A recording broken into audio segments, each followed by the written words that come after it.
अस्सलामुअलैकुम। उर्दू वीओए के Facebook page पर ये लाइव ब्रॉडकास्ट लेकर मैं मोहम्मद आतिफ आपके सामने हाजिर हूं। और जैसा कि आप बहुत दिनों से ये पढ़ रहे थे कि इस ब्रॉडकास्ट में हमारे साथ जो मेहमान शख्सियत हैं वो पाकिस्तान के साबिक सदर जनरल रिटायर्ड परवेज मुशर्रफ हैं, जो कि बहुत अरसे से पाकिस्तान से बाहर हैं। पाकिस्तानी उनको सुनना चाहते हैं, उनके ख्यालात जानना चाहते हैं, और हमने कोशिश की है कि आज हम पाकिस्तानी अपने फॉलोअर्स की, अपने पढ़ने वालों की, अपने देखने वालों की ये ख्वाहिश पूरी करें। जनरल साहब, थैंक यू वेरी मच, आपने हमारे लिए वक्त निकाला। ये फरमाइए कि अमेरिका का ट्रिप सो फार कैसा है? बड़ा अच्छा जा रहा है। सेहत कैसी है आपकी? कमर ठीक है? कमर में प्रॉब्लम है, लेकिन इसकी ट्रीटमेंट मैं करवाऊंगा। इस सवाल से इसलिए शुरू करना चाहता हूं कि बड़ा रीसेंट है, एक वीडियो बहुत गर्दिश कर रही है सोशल मीडिया पे, जिसमें आप एक शादी की तकरीब में डांस कर रहे हैं। ये रीसेंट वीडियो है? हाँ, बिल्कुल रीसेंट है, और उसमें मैंने कुछ जनरली पॉजिटिव रिमार्क्स हैं, कुछ नेगेटिव। तो नेगेटिव वालों को मैं यही कहना चाहता हूँ, भाई शादी पे को रोना धोना होता है या डांस और म्यूजिक होता है? तो डांस म्यूजिक होता है, वो था। दूसरी चीज़ ये है कि मेरी मेडिकल फिटनेस जो है, खुदा ना खास्ता कोई ऐसी बात नहीं है कि मैं चल फिर नहीं सकता हूँ। मुझे एक प्रॉब्लम है जो मैंने कई दफ़ा एक्सप्लेन किया, बैक में एक हेयरलाइन फ्रैक्चर बहुत पुराना है, उसको फिक्स करना है वहाँ, क्योंकि फ्यूचर में उसके बहुत बुरे इफेक्ट्स हो सकते हैं मेरे ऊपर, तो वो करवाना है मैंने। Otherwise I am fit. वो लोग जो तनकीद कर रहे हैं, वो लोग ये भी कह रहे हैं कि देखिए ये पाकिस्तान से चले गए हैं, आप पाकिस्तान वापस जाएंगे जो ही इलाज मुकम्मल होता है? जो तनकीद कर रहे हैं उन्हें ये समझ नहीं है कि सुप्रीम कोर्ट ने एक फैसला किया है और हुकूमत पाकिस्तान ने मुझे ECL से हटाया है। तो पता नहीं किस सिलसिले में तनकीद करते रहते हैं, तो उनको समझ है नहीं कि क्या हो रहा है क्या नहीं हो रहा। जहाँ तक मेरे वापस जाने का ताल्लुक है, बिल्कुल मैं जाऊँगा, लेकिन सही टाइम पे जाऊँगा, और सही माहौल जब बन जाए उधर, पॉलिटिकल माहौल, जाऊंगा इंशाल्लाह। आपने अब चूंकि पॉलिटिकल माहौल की बात की है तो बात पॉलिटिक्स की तरफ आएगी। जैसे आप ओवरसीज पाकिस्तानीज में बहुत ज़्यादा पसंद किए जाते हैं, बहुत सपोर्ट है ओवरसीज पाकिस्तानीज की तरफ से आपके लिए, आपकी पार्टी के लिए। जब आप इक़्तिदार में थे उस वक्त भी बहुत सपोर्ट करते थे ओवरसीज आपको। इमरान खान एक ऐसे पॉलिटिशियन है जिनको ओवरसीज पाकिस्तानीज बहुत ज़्यादा सपोर्ट करते हैं। पॉलिटिकल वक्त अगर आता है तो क्या ऐसा हो सकता है कि आप इमरान खान को ज्वाइन कर लें और मिलके कोई इलेक्शन की तैयारी करें, APML और PTI? देखें, एक विजन होती है। मैं समझता हूँ कि फ्यूचर में हमें एक तीसरा पॉलिटिकल फोर्स बनाना है। वो तीसरा पॉलिटिकल फोर्स बने ताकि ये PMLN और पीपल्स पार्टी की बारी बारी जो ये हुकूमत कर रहे हैं, और हर बार में उन्होंने तबाही की है पाकिस्तान की, तो उसको हमने तब्दील करना है ना। उसकी तब्दीली के हवाले से जो भी फोर्सेस साथ हो जाएं वो अच्छा है ना। लेकिन कोई भीख तो मांगनी नहीं है मैंने इमरान खान साहब से कहा। जब भाई हम इमरान खान को खुद को समझ होनी चाहिए कि वो तब्दीली की तो सबसे ज़्यादा शोर वो ही मचाता है वहाँ अपने पब्लिक एड्रेसेस में। अब अकेले चल के सोलो फ्लाइट पे अगर वो तब्दीली ला सकता है फिर तो ठीक है, लेकिन वो नज़र नहीं आ रहा है। उधर कितने इलेक्शंस हो गए हैं, उधर आज़ाद कश्मीर में हुए हैं, लोकल गवर्नमेंट इलेक्शंस हुए हैं, कराची में बाई इलेक्शंस हुए हैं, गिलगित बल्तिस्तान, हर जगह ये PTI हारी है। तो उसको समझ होनी चाहिए कि भाई अगर आप तब्दीली का शोर मचा रहे हैं तो तब्दीली के लिए बंदोबस्त भी करें ना। तो वो उस हवाले से यस, कोलिशंस जितनी भी लाइक माइंडेड कोलिशन है, अगर वो साथ होती हैं तो तब्दीली आ सकती है। पाकिस्तान में इस वक्त कराची में एक बहुत सीरियस एक्शन चल रहा है उन पावर्स के खिलाफ जो कि गैर कानूनी सरगर्मियों में मुलव्वस रही हैं। आपकी हुकूमत पर एक इल्ज़ाम लगाया जाता है कि MQM के ज़रिए आपकी हुकूमत ने कराची को दोबारा उस कुएं में धकेला जिसमें कराची किसी वक्त में हुआ करता था, और अब की हुकूमत कराची को बेहतर कर रही है। आप कैसे इसको बयान करेंगे? ये जो कुछ भी ये समझता है जो कोई कि अब की हुकूमत बेहतर कर रही है, तो कराची में तो कोई बेहतरी नहीं है। कराची की सबसे बेहतर हालत तो हमारे ज़माने में थी। और जो ये बातें करते हैं उनको समझ नहीं है कि देखे भाई, जो कुछ भी गवर्नेंस और लीडरशिप का तकाजा ये होता है कि आप रिजल्ट अचीव करें। कराची को चलाना है। कराची एक इकोनॉमिक हब है पाकिस्तान का, उधर 2 करोड़ आवाम रहते हैं वहाँ।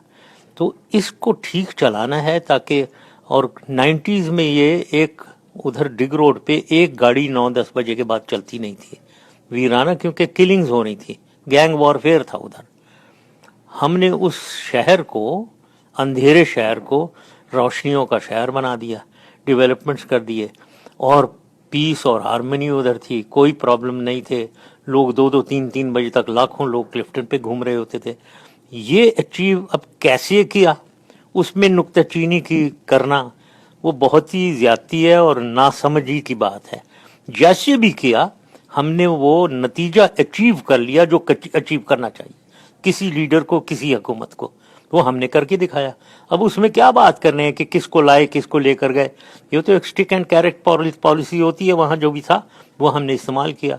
अगर कोई डाकू भी है, उस डाकू को अगर सही रास्ते पे लगा दिया जाए और वो अच्छा इंसान बनाकर अच्छा काम करने लगे तो ये अच्छी बात नहीं है, या उसको मारना ही है, क्या ये मारना ही उसके नतीजा होता है। तो हमने बहुत सक्सेसफुली कराची को तब्दील किया और उरूज पे लेकर गए। अब उसके बाद अगर कोई आप गवर्न नहीं कर सक रहे हैं उसे, उधर बुराइयां हो रही हैं, उधर वही लोग जो अच्छा काम कर रहे थे अगर वो गलत कामों की तरफ चले गए, वो आपकी मिसगवर्नेंस है, आपकी पुअर लीडरशिप है। जल साहब, इस वक्त पाकिस्तान भर में ऑपरेशन ज़र्ब-ए-अज़्ब को बहुत ही ज्यादा शोहरत हासिल है। पाकिस्तानी अवाम में, पॉलिटिशियंस में, लॉ इन्फोर्समेंट में, मिलिट्री के हलकों को बहुत ही ज्यादा प्रेज किया जा रहा है इस ऑपरेशन की वजह से। पहले तो ये फरमाइए कि ये ऑपरेशन क्या उतना ही लंबा हुआ है जितना लंबा होने की निशानदही की गई थी, या आप ये समझते हैं कि ये मजीद लंबा होगा, और आप समझते हैं कि एंड रिजल्ट इसका जो होगा वो शमाली वज़ीरिस्तान में खास तौर पर, और खास तौर पर जो बॉर्डर एरियाज हैं, हम उनको वाकई मुकम्मल सिक्योर करने में कामयाब होंगे? बिल्कुल, हाँ, ज़र्ब-ए-अज़्ब बहुत कामयाबी से चल रहा है। अब बहुत अच्छा ऑपरेशन है नॉर्थ वज़ीरिस्तान में और भी फाटा के रीजन में। मेरे ख्याल में बहुत सक्सेसफुल चला है ये, बल्कि इसको एक्सपैंड करना चाहिए, और ये एंटी टेररिज्म ऑपरेशन बहुत से और जगहों में भी चाहिए और प्रोविंसेस में भी चाहिए। तो वो पूरी या आप ये कहना चाहते हैं पंजाब में भी ये फुल फ्लेज शुरू होना चाहिए? पंजाब में भी होना चाहिए, बलूचिस्तान में भी जहाँ सेपरेटिज्म हो रही है उन सेपरेटिज्म को कुचल देना चाहिए। ये मैंने पहले भी कहा है बहुत। और ऐसी जहाँ कहीं भी टेररिज्म हो रही है उधर ऑपरेशन होना चाहिए। तो ये एक होलिस्टिक अप्रोच जो है ऑपरेशन टेररिज्म के खिलाफ, वो मेरे ख्याल में पूरी तरीके से नहीं हो रहा पूरे पाकिस्तान में। इसमें सेक्टेरियनिज्म के खिलाफ कितना शदीद एक्शन जरूरत है? बहुत ज़रूरत है, क्योंकि सेक्टेरियनिज्म हमारी सबसे बड़ी लानत है मेरे ख्याल में पाकिस्तान में, जहाँ बहुत कुछ ऑर्गेनाइजेशन हैं जो हम सब जानते ही हैं, जो पंजाब बेस्ड हैं, वो ये फैलाते हैं। और जितने भी क्वेटा में भी जो हो रहा है, जो हज़ारा कम्युनिटी के खिलाफ, या कराची में भी जो कई शिया हजरात मारे गए हैं, ये सब उसका सोर्स जो है वो पंजाब में है। हमें ये मालूम है और हमने उसको कंट्रोल किया था, क्योंकि हमने, मेरे ज़माने में उस सोर्स को हमने मारा था। अभी कराची के मुंतखब मेयर वसीम अख्तर जेल में हैं और उन पे चार्जेस हैं। 21 मई के जो वाकयात हुए थे कराची में, जब चीफ जस्टिस इफ्तिखार मोहम्मद चौधरी ने जाना था कराची, उस वक्त जो किलिंग्स हुई थी, उन वाकयात की वजह से उन पर ये इल्ज़ामात हैं कि उन्होंने उसका हुक्म दिया था या उसको असिस्ट किया था। आपकी हुकूमत थी, MQM आपकी एलाय थी आपकी हुकूमत की। अभी जो उनके खिलाफ कार्रवाई की जा रही है, क्या वो दुरुस्त है, या आपकी हुकूमत नहीं जानती थी कि ये सब वसीम अख्तर ने किया है? ये 12 मई की आप बात कर रहे हैं? जी, 12 मई की। मई नहीं, देखें, ये मुझे तो बिल्कुल नहीं पता है कि वसीम अख्तर ने कोई ऑर्डर दिए हो। मुझे ये मालूम है कि वहाँ एक फायरिंग हुई है और उस फायरिंग में लोग मारे गए हैं। ना किसने वो फायरिंग शुरू की, लेकिन ये मुझे पता है कि माहौल उधर ये था कि ये चीफ जस्टिस इफ्तिखार साहब एयरपोर्ट पे बैठे हुए थे, और यहाँ सड़क पे ड्रिग रोड पे लाख एक बच्चे भी और खवातीन भी MQM के, वो उन्होंने रोड को ब्लॉक किया हुआ था। वो जाना चाहते थे रोड पे, वो रोड ब्लॉक्ड था। तो हमने ये ऑफर भी किया, हुकूमत ने ऑफर किया कि इनको लेकर जाएं, आप हेलीकॉप्टर में जाएंगे, लेकिन वो रिफ्यूज़ कर रहे थे। तो ये बातचीत ही चल रही थी जब ये फायरिंग वायरिंग हुई है। तो बाज़ लोग ये भी कहते हैं कि जी मैंने ये ऑर्डर दिया उस इस्लामाबाद से बैठकर। भाई मैं किसको ऑर्डर दूं, वहाँ तो कोई या तो कन्फ्रंटेशन हुई भी होती ना, ये जस्टिस इफ्तिखार साहब तो एयरपोर्ट से शुरू ही नहीं हुए थे, निकले ही नहीं थे जब ये फायरिंग हो गई। किसी ने वहां की फायरिंग, किसके ऊपर की मुझे पता नहीं है, और उसके नतीजे में लोग मारे गए। परवेज इलाही साहब जो उस वक्त आपकी हुकूमत के चीफ मिनिस्टर थे पंजाब में, उन्होंने नजम सेठी का जो प्रोग्राम था आपस की बात, उसमें एक मरतबा बात करते हुए कहा था कि उन्हें भी ये ऑर्डर्स आए थे कि इफ्तिखार मोहम्मद चौधरी को लाहौर में रैली करने की इजाज़त ना दी जाए, बल्कि उनको घुसने ही ना दिया जाए लाहौर में, और उन्होंने ये ऑर्डर्स मानने से इनकार कर दिया। आप क्या कहेंगे इस बारे में? बिल्कुल, मैं ऐसी इस तरीके से माइनर टैक्टिक्स में मैं नहीं घुसता था। बिल्कुल वहाँ वो लाहौर में या पंजाब में चीफ मिनिस्टर की रिस्पॉन्सिबिलिटी, और जो कुछ भी हो रहा है उधर हुआ या ऑर्डर्स पास हो रहे थे वो वही पास करते थे। जैसे साहब, आपके दौर में पाकिस्तान और अमेरिका के ताल्लुकात इतने मिसाली हो गए थे कि लगता ही नहीं था ये वो मुल्क हैं जिन्होंने एक 90s का दौर गुजारा है। आज के दौर के बारे में कहा जाता है कि वापस उसी ट्रैक पे जा रहा है। हमने रिसेंटली देखा है F-16 की डील नहीं हो सकी फंडिंग की वजह से, जो पाकिस्तान को वॉर अगेंस्ट टेरर में एलाई होने के लिए जो सपोर्ट फंड मिलता था, military support fund, coalition fund, वो भी नहीं मिला, और हत्ता कि अब तो जो सिविलियन एड है वो भी नहीं दी गई। क्या समझते हैं आप, क्यों ऐसा हो रहा है? क्या अमेरिका की तरफ से तकाजे ज्यादा बढ़ गए हैं या पाकिस्तान की परफॉर्मेंस कुछ पहले जैसी नहीं रही? नहीं, ये अप्स एंड डाउन्स पाकिस्तान और यूनाइटेड स्टेट्स के रिलेशंस में हमारे रहे हैं, जो बहुत अफसोसनाक हैं, क्योंकि पाकिस्तान और यूएस के रिलेशंस अच्छा होना बहुत ज़रूरी है दोनों मुल्कों के लिए, और fight against war against terrorism जिसे कहते हैं उसके लिए भी बहुत ज़रूरी है। तो इसलिए मुझे बहुत अफसोस है कि आजकल ये एक लोएस्ट लेवल पे हैं हमारे रिलेशंस। ये क्यों है? ये अप्स एंड डाउन्स पहले रहे हैं। डाउन्स जो हो रहे हैं वो डाउन्स कई दफ़ा मेरी नज़र में यहाँ के कुछ फैसले यूनाइटेड स्टेट्स के ऐसे रहे हैं जो बिल्कुल, जिन्होंने एक तनाज़ा डेवलप किया between United states and Pakistan. सबसे पहले तो 65 वॉर जो हुई थी, सन 65 की वॉर, उसमें उसके बाद यूनाइटेड स्टेट्स ने पाकिस्तान के ऊपर सैंक्शंस लगाए। वो पहला डाउन हुआ था। वो इसलिए लगाए कि जी हमने इनके पैटर्न टैंक्स और जहाज़ जो इन्हें अमेरिका ने हमें दिए हुए थे वो हमने हिंदुस्तान के ख़िलाफ़ इस्तेमाल किए। तो पहले तो ये डाउन हुई। उसके बाद दूसरे डाउन हुआ लेटर ऑन, जब मेरे ख्याल में ये प्रेस्लर अमेंडमेंट जब आई 1996 में, उसके प्रेस्लर अमेंडमेंट के नतीजे में 1989-90 में जब सोवियत यूनियन को डिफीट किया गया अफगानिस्तान, उसके बाद सैंक्शन लगे। तो ये दूसरा डाउन हुआ। तीसरा डाउन अब हो रहा है अनफॉर्चुनेटली, जिसका मेरी नज़र में देखा जाए वो अफगानिस्तान से ताल्लुक़ ज़रूर रखता है, और उधर इंडिया का रोल जो है, हिंदुस्तान का रोल, उससे ये बहुत ताल्लुक़ रखता है। 4 मुमालिक ने सार्क सरबराह कॉन्फ्रेंस में शिरकत से आने से इनकार कर दिया पाकिस्तान में। क्या पाकिस्तान की खारजा पॉलिसी दुरुस्त सिमत में जा रही है? क्या पाकिस्तान आइसोलेशन का शिकार हो रहा है? मैं पहले वो अपनी बात कंप्लीट कर लूँ। जो मैं पहले कह रहा था कि इंडिया फैक्टर बहुत, ये जो डाउन स्लाइड हुआ है अभी, उसमें हिंदुस्तान बहुत कोशिश कर रहा है अफगानिस्तान में कि एक एंटी पाकिस्तान, पहले वो अफगानिस्तान के लिए कर रहे थे, एंटी पाकिस्तान अफगानिस्तान बना रहे थे। अब ये बहुत उनकी कोशिश है कि यूनाइटेड स्टेट्स में एंटी पाकिस्तान यूनाइटेड स्टेट्स बनाई जाए। वो उधर हमें टेररिज्म के इल्ज़ामात लगाते हैं हमारे ऊपर, और अमेरिका को इन्फ्लुएंस करते हैं, और अनफॉर्चुनेटली अमेरिका इन्फ्लुएंस हो रहा है उनकी बातों से।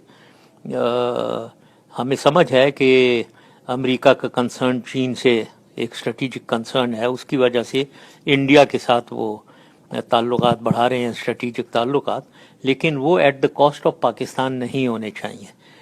ये मैं कहना चाहूँगा।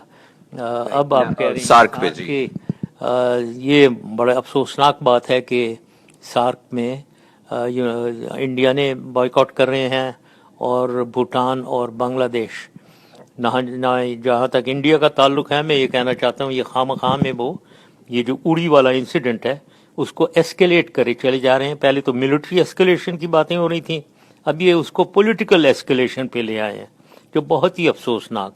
जहाँ तक बांग्लादेश और भूटान, ये बेचारे वो मुल्क हैं जो टोटली इंडिया के दबाव में आते हैं, दोनों बहुत सख्त। तो उन्होंने उनको कहा कि तुम नहीं जाओगे, मजाल है तुम्हारी, जाओ। वो मान गए, वो नहीं जाएंगे। दूसरों को भी कह देंगे, मालदीव्स को भी शायद कह दें, नेपाल को भी कह दें। तो ये हिंदुस्तान की सारी चालबाजियां हैं जो उस रीजन में स्टेबिलिटी नहीं होने दे रही है। तो ये अफसोसनाक बात है। राइट। हमारे पास बहुत ज्यादा कमेंट्स भी आए हुए हैं, तकरीबन 186 कमेंट्स हैं मेरे पास, and you would bear with me, मैं इसका वॉल्यूम कम कर दूं क्योंकि ये ब्रॉडकास्ट लाइव जा रहा है।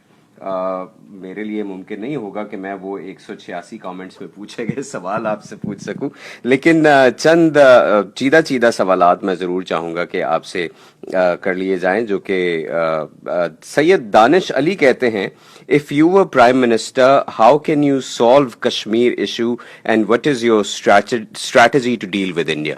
क्या कैसे करेंगे? First of all, my strategy of dealing with India is to preserve our honor and dignity and deal with them with sovereign equality. We must never give up our sovereign equality and our honor and dignity. So this is number one way of dealing with them. As far as resolution of issues is concerned, you don't clap with one hand, as they say in Urdu. ताली एक हाथ से नहीं बजती है.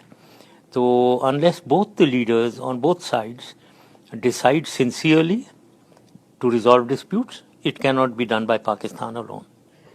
Here's an admirer from Karachi, and he says, Pakistan needs you. We Karachiites always admire you as a graceful president, but kindly give Karachi mandate just space by supporting their leader and party like you gave in your tenure. आप पहले ही MQM पे तो बात हो चुकी है that you just wanted to bring peace in Karachi, and जो तरीका आपने इस्तेमाल किया उसकी वजह से ये हुआ भी। आगे एक और सवाल है, और ये बड़ा इंटरेस्टिंग सवाल है सर। अमजद जगीरानी कहते हैं कि परवेज मुशर्रफ साहब मुत्तहिदा की क़यादत संभालने के लिए कितने पुरुमीद हैं? आप तो APML या MQM? देखें, मैंने पाकिस्तान चलाया है और मैं पाकिस्तान फौज का सिपाही सालार रहा हूँ। तो मैं एक रीजनल एथनिक ग्रुप को, अपने आप को नीचे लाकर, ये पाकिस्तान के भी हक में नहीं है, मेरे हक में भी नहीं है। दूसरा, मेरी सोच ये है कि MQM इस वक्त बड़ा मिलाइन हो गई है, उसका नाम मिट्टी में मिल गया है, उसकी लीडरशिप डिस्क्रेडिट हो गई है। तो लिहाजा बेहतर ये है कि वो लोग किसी और आइडेंटिटी में आ जाएं और पाकिस्तान लेवल, नेशनल लेवल के हो जाएं, बजाय इसके कि मुझे खींच के ethnic level, urban Karachi level पे नीचे लाएं। आपकी फैमिली ने भी माइग्रेट किया था इंडिया से। ये महाजिर का नारा क्या ठीक नारा है? क्या उनको, जो लोग कराची में रहते हैं, इसी लफ्ज के साथ अपनी बाकी जिंदगी बसर करनी चाहिए? नहीं करनी चाहिए, बिल्कुल आपने बहुत सही बात की है। बदकिस्मती है पाकिस्तान की कि हम बाहर हर आदमी अपने आप को या पंजाबी कहता है, या बलोच कहता है, या पठान कहता है, या सिंधी कहता है। मैं समझता हूँ कि महाजिर, अपने ये लफ्ज़ महाजिर ख़त्म करें और पहली दफ़ा एक नेशनलिस्टिक स्पिरिट कायम करें, अपने आप को पाकिस्तानी कहें। सब कहें कि हम पाकिस्तानी हैं, हम कुछ भी नहीं है। हम ना पंजाबी, ना पठान, ना सिंधी, ना बलोच, हम पाकिस्तानी हैं, ताकि दूसरे भी एक मिसाल सेट हो, वो भी पाकिस्तानी अपने आप को कहना शुरू करें। अभी जो करंट सिचुएशन है MQM की, आप क्या समझते हैं कि MQM को अल्ताफ हुसैन साहब से अलहदा हो जाना चाहिए, या अल्ताफ हुसैन साहब को खुद चाहिए कि वो अपने आप को MQM से अलहदा करें और ये पार्टी लंदन के बजाय कराची से चले? जैसे मैंने कहा कि देखें, MQM डिस्क्रेडिट हो गई है, उसकी लीडरशिप डिस्क्रेडिट हो गई है। तो इसका हल MQM के अंदर एक टिंकरिंग करने से नहीं मिलेगा। एक जिसे कहते हैं पैराडाइम शिफ्ट, ایک اسٹریٹجک شفٹ کی ضرورت ہے جس کے بارے میں سوچنا چاہیے, انہیں خود سوچنا چاہیے اور اس کو ایگزیکیوٹ کرنا چاہیے. اگر یہ تھوڑی سی وہ یہی ملٹری ٹرمینالوجی ہے, ایک نیور ری انفورس فیلئر, جو ایک چیز فیل اگر ہو جائے اس کو اگر ری انفورس آپ کرتے رہیں گے نا اسی کے اندر آپ فیل ہوتے رہیں گے. تو یہ حل اس کا یہ نہیں ہے کہ اس ایم کیو ایم کو کچھ آگے پیچھے کر کے اس کو دوبارہ کچھ کر لے جی اب ٹھیک چلے گی, نہیں, وہ ڈسکریڈٹ ہو گئی ہے, بالکل کچھ نئی سوچ چاہیے. یہ یاد خان ہیں اور یہ لال مسجد کے بارے میں سوال کر رہے ہیں کہ لال مسجد ٹیررزم کا سٹارٹ تھا اور آپ نے اس کا سٹار لکھا ہوا ہے, شاید کہنا چاہتے ہیں سٹارٹ کیا. آپ نے اس وقت کیوں نہیں سوچا ابھی آپ کی وجہ سے پاکستان ٹیررزم سپانسر ڈکلیئر ہو رہا ہے؟ کس کے بارے میں نہیں سوچا, ہم نے تو وہاں ایکشن کروایا, اس کی وجہ سے تو میری کافی حد تک یہ بہت ریلیجس ملیٹنٹ گروپس ہیں ان میں بدنامی ہوئی ہے میری, ابھی تک وہ میرے پیچھے لگے ہوئے ہیں. تو ہم نے تو ایکشن کیا, ادھر لوگوں پہ جو ٹیررسٹ رہ گئے تھے ادھر ان کو مارا اور اس کو ٹھیک کر دیا. تو پتہ نہیں اب یہ کیا کہہ رہے ہیں, یہ اگر یہ کہہ رہے ہیں کہ وہ مولوی صاحب جو ایک ہیں ابھی ان کے ساتھ ان کو کیوں نہیں ختم کیا گیا, وہ یہ بات نہیں ہے. ایکشن کیا گیا اور سلسلے کو ٹھیک کیا گیا, بہت صحیح ایکشن کیا گیا تھا وہاں. احتشام الحق مینگل ہیں, یہ کہہ رہے ہیں آپ شروع میں بہت اچھے جا رہے تھے, بعد میں کچھ کرپٹ سیاسی لوگوں کی وجہ سے کیوں ناکام ہوئے؟ نہیں, یہ بالکل ان کو دیکھیں, ہمیں پتہ ہونی چاہیے کہ حکمرانی اور لیڈرشپ وہ ہے کیا, اس کے کیا تقاضا اس کا کیا ہے, کیا انہوں نے ڈیلیور کرنا ہے. انہوں نے دو چیزوں پہ ڈیلیور کرنا ہے, ہر حکومت نے اور ہر لیڈر نے. عوام کے لیے عوام کی خوشحالی, ملک کی ترقی, بس پیریڈ, یہ دو چیزیں ہیں. عوام کی خوشحالی, ملک کی ترقی. نہ اس کے جوز ہیں بہت. عوام کی خوشحالی کیا ہے ji, poverty alleviation, employment generation, education, health. ملک کی ترقی کیا ہے جی, اس کی economy, communication infrastructure, industry, agriculture, energy, water management, telecommunication, I T. اب یہ اس کے جوز ہیں ملک کی ترقی کے اور عوام کی خوشحالی. اس کو اگر پہلے 3 سال اگر اب وہ تو بہت اچھے چلے تھے, میں نے پاکستان کو چینج پٹری پہ ڈالا میں نے, لیکن اگلے 5 سال بھی جو بھی سمجھتا ہے کہ وہ نہیں ٹھیک چلے وہ بالکل غلط کہہ رہا ہے, اس کو فیکٹس اینڈ فگرز نہیں پتا. کوئی بھی یہ جو میں نے باتیں کی ہیں اس کی کوئی بھی دیکھ لیں, کوئی ایک ایلیمنٹ دیکھ لیں, پاکستان ہر ایک میں اوپر جا رہا تھا. تو ایفیکٹ جو ہے حکومت اچھی چل رہی تھی. وہ اور بات ہے کہ اور بہتر ہو سکتی تھی, یا اگر میں وہ پہلے 3 سال والے جس میں میں نے سلیکٹڈ لوگوں سے ملک چلایا, اگر وہی سلیکٹڈ لوگوں سے آگے 5 سال چلاتا اور بہتر ہوتا. لیکن یہ کہنا کہ خراب چل رہا تھا پاکستان, وہ بالکل غلط ہے. فیکٹس اینڈ فگرز ہیں اویلیبل, وہ دیکھیں. اگلے 5 سال بھی بالکل ملک ترقی کی طرف جا رہا تھا. سر, آپ مختلف دنیا کے یونیورسٹیز میں پروفیشنلز کو لیکچرز دیتے ہیں مختلف موضوعات پر. آپ نے پاکستان میں حکومت چلائی ہے بہت عرصہ. دنیا بھر میں ڈیموکریسی کو بہترین نظام سمجھا جاتا ہے اور ڈیموکریسی کو ہی سپورٹ کیا جاتا ہے. آپ نے ایک ڈیموکریسی کو آ کے ختم کیا تھا, اب آپ واپس ایک ڈیموکریٹک سسٹم کا حصہ بننا چاہتے ہیں. آپ کے خیال میں جو لوگ پوری دنیا میں آپ کو سنتے ہیں, دیکھتے ہیں, پڑھتے ہیں, آپ ان کو اس وقت ایک پولیٹیکل پارٹی کے چیئرمین اور پریزیڈنٹ ہونے کے ناطے کیا پیغام دیں گے؟ کیا آپ جسٹیفائی کر سکتے ہیں آج کے پرویز مشرف اس دن کو جسٹیفائی کر سکتے ہیں؟ نہیں, پھر یہ سوال میں یہ کہوں گا, ان لوگوں جو لوگ یہ کہتے ہیں ان کو ڈیموکریسی کی سمجھ نہیں ہے. ڈیموکریسی میرے زمانے میں سب سے زیادہ بڑی اور پھولی ہے. ڈیموکریسی صرف الیکشنز کا مطلب نہیں ہوتا کہ الیکٹڈ گورنمنٹ ہو گیا اور اس کے بعد لوٹ کھسوٹ کرے چلے جاؤ اور ڈیموکریسی چل رہی ہے. ڈیموکریسی کی ایسنس جو ہے الیکشن سے وہ سٹارٹ ہے. ڈیموکریسی الیکٹڈ گورنمنٹ ہوئی, وہ تو that is the start point of democracy. Essence of democracy یہ ہے کہ وہ جو حکومت آئی الیکٹڈ, وہ کس طریقے سے پرفارم کرتی ہے اور ملک اور عوام کو کیسے آگے لے کر جاتی ہے, وہ ایسنس آف ڈیموکریسی ہے. تو ہم ایسنس آف ڈیموکریسی چلا رہے تھے. ہم نے انسٹیٹیوشنز قائم کی, ہم نے لوکل گورنمنٹ سسٹم, ہم نے سب سے نچلی لیول پہ لے جا کر ہم نے لوگوں کو، عوام کو امپاور کر دیا، ہم نے خواتین کو امپاور کر دیا، ہم نے مائنورٹیز کو امپاور کر دیا، ہم نے انسٹیٹیوشنل ڈیولپمنٹ کی پاکستان میں. تو یہ کون کہتا ہے کہ ڈیموکریسی نہیں؟ یہ ہے ڈیموکریسی، جو ان لوگوں نے ان ساری انسٹیٹیوشنز کو ختم کر دیا، جو وہ ڈیموکریٹک سسٹم سے لوکل گورنمنٹ سسٹم ختم کر دی. انہوں نے ڈیموکریسی کو تباہی کر دی، الیکٹڈ گورنمنٹ نے. ہم ڈیموکریسی چلا رہے تھے، یہ ڈیموکریسی کا ستیہ ناش کر رہے ہیں. سر آخری سوال ہے اس لائیو براڈ کاسٹ کے لیے. پاکستان میں بہت سے لوگ آپ کو دیکھ رہے ہیں اور یہ آپ ذرا دیکھ لیجئے رسپانس جو آ رہا ہے اس لائیو ویڈیو پہ. لوگ یہ جو دل بنا بنا کے بھیج رہے ہیں اس تصویر پہ، یہ آپ کی پسندیدگی کے ہیں.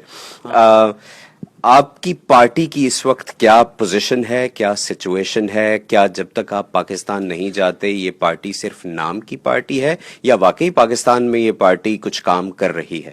اور آپ پاکستان، جیسے آپ نے ابھی پہلے کہا جب ٹھیک ہو جائیں گے تو جائیں گے، کیا آپ اگلے الیکشن سے پہلے پاکستان جانے کا ارادہ رکھتے ہیں؟ سب سے پہلے تو یہ دل جو آپ دکھا رہے ہیں، well I can only say I also love you all, so thank you very much. Pakistan جانے کا بالکل ارادہ ہے، اور وہ اس لیے، اگر میری تمنا تو یہی ہے کہ کوئی حکومت اچھی چلا رہا ہو. تو میں نے 10 سال حکومت کی ہے، اللہ تعالیٰ نے مجھے سارے عہدے دے دیے، تمام عہدے. میں آرمی چیف تھا، میں chairman joint chief of staff committee تھا، میں پریزیڈنٹ تھا، میں پرائم منسٹر تھا. اور کیا مجھے چاہیے؟ 10 سال میں نے پاکستان کو چلایا، اور مجھے فخر ہے کہ میں نے پاکستان کو ایک عزت دی، پاکستان کی عوام کو ایک کانفیڈنس میں نے دی. تو اس بات کی مجھے فخر ہے. اب میری کوئی ایسی تمنا نہیں ہے کہ میں ہی آؤں اور پاکستان کو ٹھیک کروں. کوئی بھی کر دے، اگر یہی حکومت پاکستان ٹھیک چلائے تو مجھے بالکل کوئی ضرورت نہیں ہے کہ میں انٹرفیئر کروں اور پالیٹکس میں آؤں. مجھے آرام کرنا چاہیے اور لیکچر دوں اور جو کچھ بھی کروں میں. لیکن مصیبت یہ ہے، پاکستان کی حال اچھا نہیں ہے، حکومت اچھی نہیں چل رہی ہے. اس لیے میں سوچتا ہوں کہ ہر پاکستان پہ فرض بنتا ہے کہ وہ کنٹریبیوٹ کریں تاکہ سچویشن کو ٹھیک کیا جائے، پاکستان کو واپس پٹری پہ چڑھایا جائے، ڈومیسٹکلی، ریجنلی اس کو طاقت دی جائے، اور انٹرنیشنلی اس کا رتبہ دوبارہ بحال کیا جائے جو میرے زمانے میں تھا. Thank you very much for your time sir. Thank you for talking to V O A. Urdu V O A کے ناظرین نے آپ کو دیکھا، and I can only tell that the response has been very good, and thank you so much for being on our set. Thank you. Thank you. What a pleasure. Thank you.